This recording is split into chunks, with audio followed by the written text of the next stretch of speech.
নমস্কার, কেমন আছেন আপনারা সবাই? দেবযানীস রান্নাঘরে আপনাদের স্বাগত জানাই। আজকে বানিয়েছিলাম চিকেন কষা আর সেটাকে সার্ভ করেছিলাম আমি এই পোলাওয়ের সাথে। কিন্তু সাদা ভাত দিয়েও কিন্তু এই চিকেন কষা খেতে দারুণ লাগে। শুধু তাই কেন, রুটি পরোটা দিয়েও দারুণ লাগে। আপনারা কারা কারা ঠিক এভাবে চিকেন কষা বানান আমাকে জানাতে কিন্তু ভুলবেন না।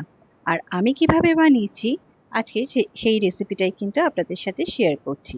রেসিপিটা ভালো লাগলে অবশ্যই আমার চ্যানেলটাকে একটু ফলো করবেন আর একটা লাইক শেয়ার সাবস্ক্রাইব করতে কিন্তু ভুলবেন না। তাহলে চলুন রেসিপিটা দেখে নিই। এখানে প্রথমেই আমি চিকেনটাকে ম্যারিনেট করে নেব। আমি এখানে দিয়ে দিচ্ছি 2 টেবিল স্পুন মতো টক দই, দিয়ে দিলাম সামান্য একটু হলুদ গুঁড়ো, দিয়ে দিচ্ছি 1 চামচ মতো কাশ্মীরি লঙ্কার গুঁড়ো, দিয়ে দিচ্ছি একটু গোলমরিচের গুঁড়ো।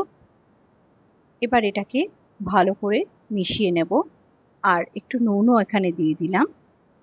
এটাকে ভালো করে মিশিয়ে নিয়ে অন্তত পক্ষে আধ ঘন্টার জন্য এটাকে ম্যারিনেট করে রেখে দেব।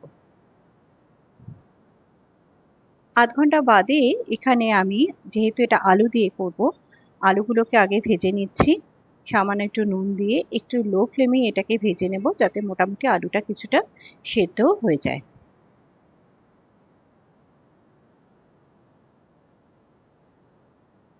এখানে দেখুন আলুটা বেশ ভালো মতো ভাজা হয়ে গেছে।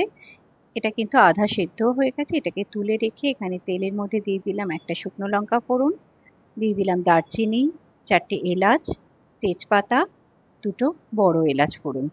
এটা একটু ভাজা হয়ে গেলে এখানে দিয়ে দিচ্ছি পেঁয়াজ কুচি। পেঁয়াজটাকেও এখানে বেশ ভালো মতো ভেজে নেব। পেঁয়াজটা এখানে ভাজা হয়ে গেছে। এবার এখানে দিয়ে দিচ্ছি একটু আদা বাটা আর দিয়ে দিচ্ছি একটু রসুন বাটা। এটাকে একটু পেঁয়াজের সাথে ভালো করে ভেজে নেব। এটা ভাজা হয়ে গেলে এখানে দিয়ে দিচ্ছি আমি দু চামচ ধনে গুঁড়ো, 1.5 চামচ মতো জিরে গুঁড়ো, সামান্য একটু হলুদ গুঁড়ো আর দিয়ে দিচ্ছি একটু কাশ্মীরি লঙ্কার গুঁড়ো। এটাকেও মশলার সাথে ভালো করে মিশিয়ে এটাকে একটু হালকা ভেজে নেব। তবে এই সময় অবশ্যই ফ্লেমটা একটু লোতে রাখবেন যাতে মশলাটা পুড়ে না যায়। এটা ভাজা হয়ে গেলে এখানে দিয়ে দিচ্ছি 2টো ক্রাশ করা টমেটো। এটাও এর সাথে ভালো করে একটু কষিয়ে নেব।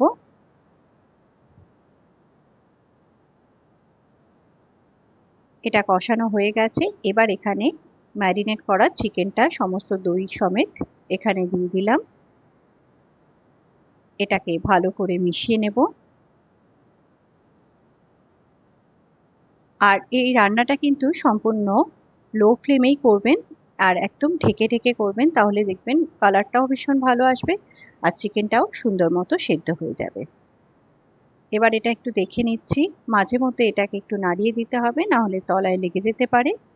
এটা দেখুন অলরেডি জল ছাড়তে শুরু করে দিয়েছে। এটাকে একটু ভালো করে নাড়িয়ে নিয়ে আবারও একটু ঢেকে দেব।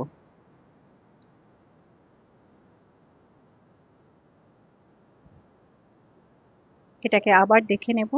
এখানে দেখুন এটা কিন্তু বেশ অনেকটাই জল ছেড়ে দিয়েছে আর চিকেনটা কিন্তু মোটামুটি আধা সেদ্ধও হয়ে গেছে। এটাকে একটু ভালো করে আবারও নাড়িয়ে দিলাম।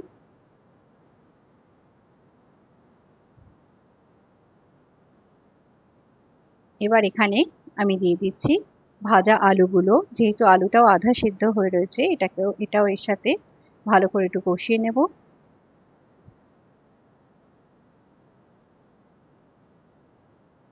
এবার এটাকে কাঁচা লঙ্কা চেরা দিয়ে দিলাম। এটাকে আবারও ঢেকে দিলাম। এবার এখানে দেখুন মশলা একদম শুকিয়ে গেছে। এটা অনেকটাই কষে গেছে। আমি সামান্য একটু জল দিয়ে দিলাম এখানে। আমি এখানে গরম জলের ব্যবহার করেছি। এটা একটু ফুটে উঠলে এখানে দিয়ে দিচ্ছি একটু শাহি গরম মশলা আর দিয়ে দিচ্ছি 1 চামচ পরিমাণ ঘি। এটাকে একটু ভালো করে মিশিয়ে নিয়ে আবারও ঢেকে দেব যতক্ষণ না অবধি মাংস আর আলুটা পুরোপুরি সেদ্ধ হয়ে যাচ্ছে। এটা দেখুন একদম আলু মাংস সুন্দর মতো সেদ্ধ হয়ে গেছে আর একদম দারুণ একটা কালার এসছে। একদম কিন্তু মাংসটা কষা হয়ে গেছে। এবার এটাকে নামিয়ে নেব। নিন, তৈরি হয়ে গেল খুব সহজেই। আপনারা কারা কারা ঠিক আমার মতো এইভাবে মাংস রান্না করেন আমাকে কিন্তু জানাতে ভুলবেন না। আর এই কষা মাংস দিয়ে লুচি পরোটা যাই খান দারুণ লাগবে। রেসিপিটা কেমন লাগলো আমার